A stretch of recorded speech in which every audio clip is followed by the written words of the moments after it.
Good morning, dear students. Standard 12 Science Physics, chapter number 7, AC, alternating current. In previous lecture, we can discuss a differential equation for LC oscillation, and we can prove LC oscillation, differential equation for LC oscillation, d square q by dt square plus q by LC equals to 0. d square q by dt square plus q by LC is equals to 0. This is a differential equation for LC oscillation. और कोई भी differential equation है तो उसका कुछ solution होगा, तो हम आज उसके सॉल्यूशन की बात करें. तो differential equation for LC series circuit, D square Q by D T square plus Q by LC equals to 0. So solution for differential equation Q equals to QM cos omega naught t plus phi. जैसे हम 11 science के अंदर 14 chapter में simple harmonic motion d square y by D T square plus omega square y equal to 0, उसका solution लिखते थे y is equal to a sine omega t plus five. 14 chapter याद करो, ऑसिलेशंस. तो d square differential equation for simple harmonic motion, उसका solution y is equal to a sine omega t plus five. And similarly here solution of this differential equation q equals to qm cos omega naught t plus phi. At time t is equals to 0, initial total electric charge storage in the capacitor q equals to qm, we know that. So left hand side q की जगह qm लिखो, t की जगह 0, तो qm cut, तो cos phi is equals to 1. Then phi equal to cos inverse 1 means phi is equal to 0, phase difference 0. ये value हम, ये इक्वेशन हमने जो एज्यूम किया उसके अंदर सब्स्टिट्यूट करें तो q equals to qm cos omega naught t plus phi. So q equals to qm cos omega t. This is the solution of this differential equation. इसका डेरिवेशन करो तो आपको इलेक्ट्रिक करंट मिलेगा. I is equal to d q by D t, q m constant, cos omega not t का derivation minus sine omega not t into omega naught. Cos का derivation minus sine और t के आगे जो coefficient होगा वो multiplication में. Means electric current I is equal to minus q M omega naught sine omega not t. इसको हम ऐसे भी लिख सकते हैं, I is equal to minus I M sine omega not T, where I M is equal to maximum electric current, जिसका formula है I M is equal to Q M omega not. I M is equal to Q M omega not. See in first diagram, अब ये पूरा cycle है वो ध्यान रखना. In first diagram, electric field produced between two plates, electric field produced between two plates of capacitor become maximum. और electric field की direction क्या होगी? Positive charge to negative charge. So in first diagram total electric field become maximum, means potential energy storage in the capacitor become maximum, UE, E for electric field. और inductor के लिए UB is equal to 0. No magnetic field can be produce in inductor. After some time 50% energy transfer from capacitor to inductor. If 50% transfer from capacitor to inductor, तो इसके अंदर जो electric field है वो decrease हो जाएगा. यहां पर थोड़ा मैग्नेटिक फील्ड इंक्रीज होगा.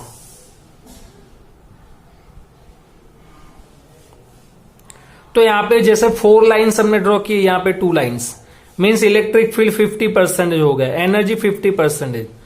दोनों के अंदर energy equal, means UE is equal to UB. After some time total energy transfer from capacitor to inductor, no electric field can be produced between two plates of capacitor.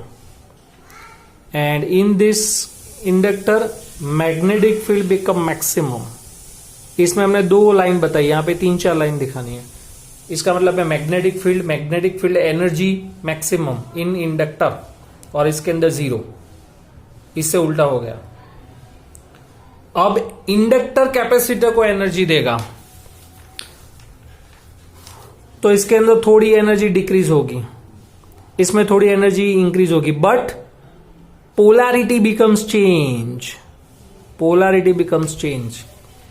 पहले positive plate ऊपर थी, negative plate नीचे है, अब positive plate नीचे है, negative plate ऊपर, तो फिर से दोनों में equal, and again UE become maximum, but सिर्फ direction becomes change.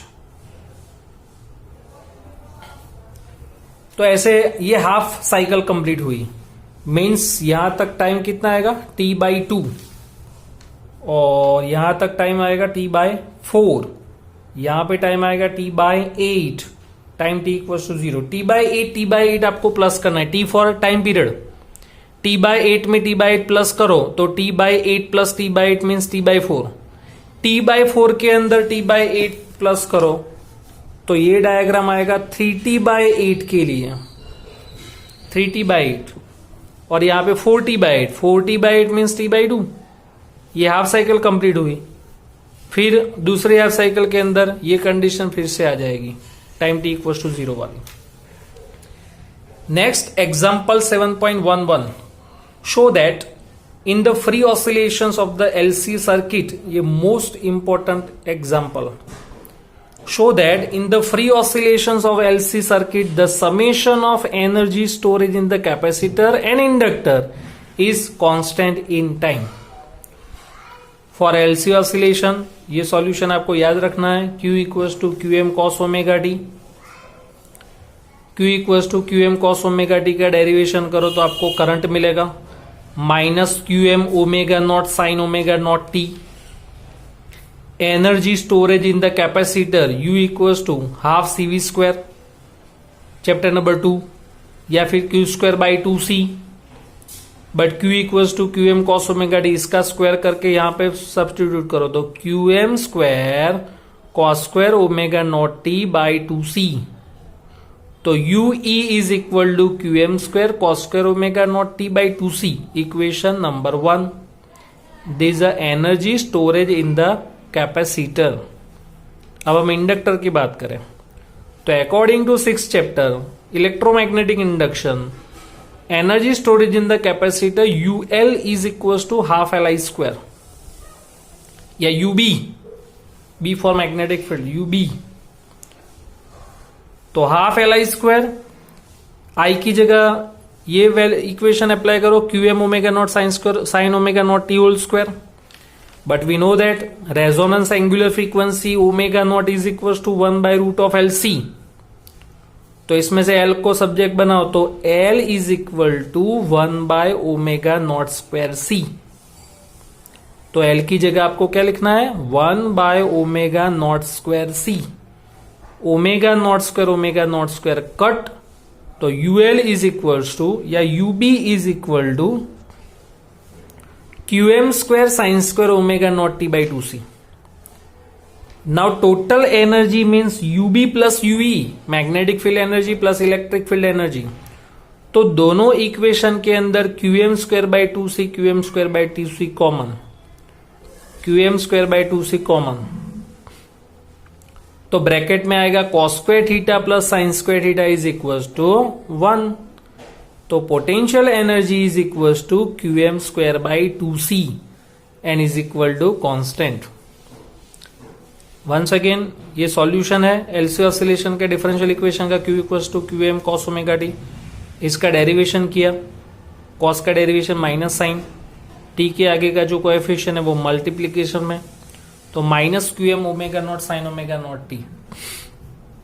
Energy storage इन कैपेसिटर ½ CV² या Q²/2C, ये फॉर्मूला का स्क्वायर करके वैल्यू पुट करो तो QM² cos² ω0 t/2C।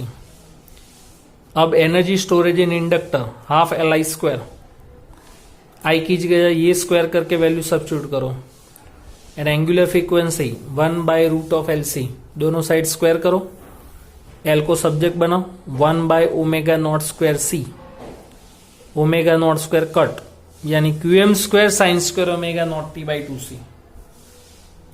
फिर टोटल एनर्जी यानी इलेक्ट्रिक प्लस मैग्नेटिक दोनों का प्लस, तो Q square by 2c common, sine square theta plus cos square theta 1, तो potential energy remains constant, hence prove. यहां पे आपको प्रूव करना था, शो दैट, तो हमने ये प्रूव किया। This is the last topic of this chapter.